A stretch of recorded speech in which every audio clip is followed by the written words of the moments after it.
আজকে যে আমার সঙ্গে এরকম একটা ঘটনা ঘটবে সেটা আমি ভাবতেই পারিনি। Hello guys, welcome to my new blog.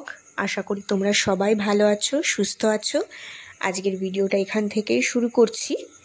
আজ গেছিলাম আমি রানাঘাটে আমার একটা ওষুধ আনার জন্য, তাই ভাবলাম যে ভিডিওটা তোমাদের সঙ্গে শেয়ার করি, যে আমি ওখানে গিয়ে কি করলাম কি না করলাম, ভিডিওটা তোমাদের সঙ্গে তাই শেয়ার করছি। সেই জন্য একটু লিপ গ্লস আর একটু সানস্ক্রিন লাগিয়ে নিলাম।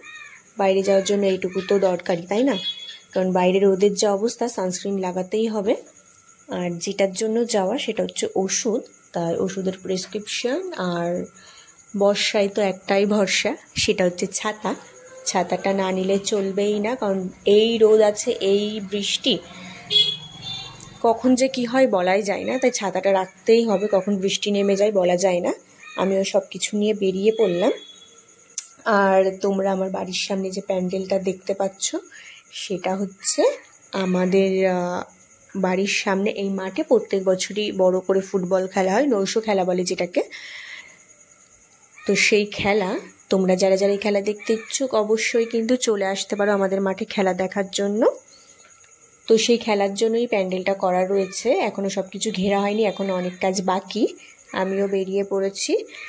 আর আজকের ওয়েদারটা জাস্ট দারুণ ছিল। তোমরা সবাই নিজেরাই দেখো একটু, আজকের ওয়েদারটা খুবই সুন্দর ছিল। মাঝে মাঝে বৃষ্টি হচ্ছিল, কিন্তু তবুও ওয়েদারটা এমনই ছিল। আর তোমরা কারা কারা এই জায়গাটা চেনো অবশ্যই আমাকে কমেন্টে জানিও। এই জায়গাটার নাম কি তোমরা কমেন্টে জানিও আমাকে।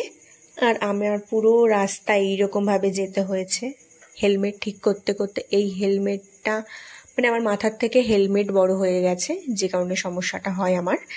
আমার চোখ, মুখ, নাক এই হেলমেটের জন্য ঢেকে যায়।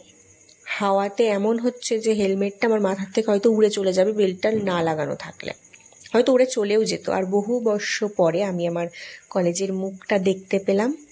দেখো তোমরা আমার কলেজ, কারা কারা এই কলেজটা চেনো, এই কলেজের নাম কি আমাকে কমেন্টে জানিও। এই বিল্ডিংটা আগে ছিল না, আমরা যখন পড়তাম। প্রায় 1 বছর হয়েছে আমার কলেজ শেষ হয়ে গেছে। অনেক দিন পরে দেখলাম কলেজের মুখটা। আর আজকে দেখি বিল্ডিংটা প্রায় অনেকটাই হয়ে গেছে।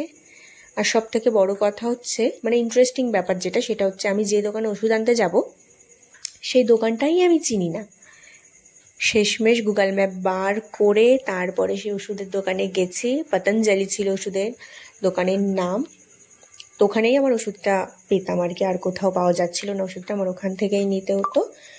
আমাদের এখানে পতঞ্জলি একটা দোকান ছিল, তবে বন্ধ হয়ে গেছে, যে কারণে আমার রানাঘাট যেতে হয়েছে একটা ওষুধের জন্য।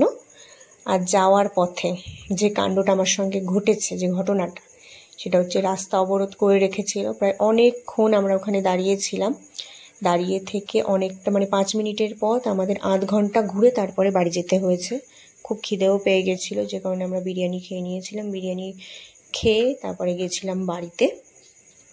বাড়িতে পৌঁছে কিছুক্ষণ পরেই চলে এসেছিলো বাচ্চাগুলো। আমার টিউশন পড়ানো ছিল, কিন্তু ইচ্ছা না থাকলেও একদম ইচ্ছা করছিল না, তবু ওদের পড়াতে হয়েছে। আজকের ভিডিওটা এই পর্যন্ত, এখানেই ভিডিওটা শেষ করছি। তোমাদের যদি ভিডিওটা ভালো লেগে থাকে অবশ্যই লাইক, কমেন্ট, সাবস্ক্রাইব করো। আর দেখা হচ্ছে পরের ভিডিওতে। বাই।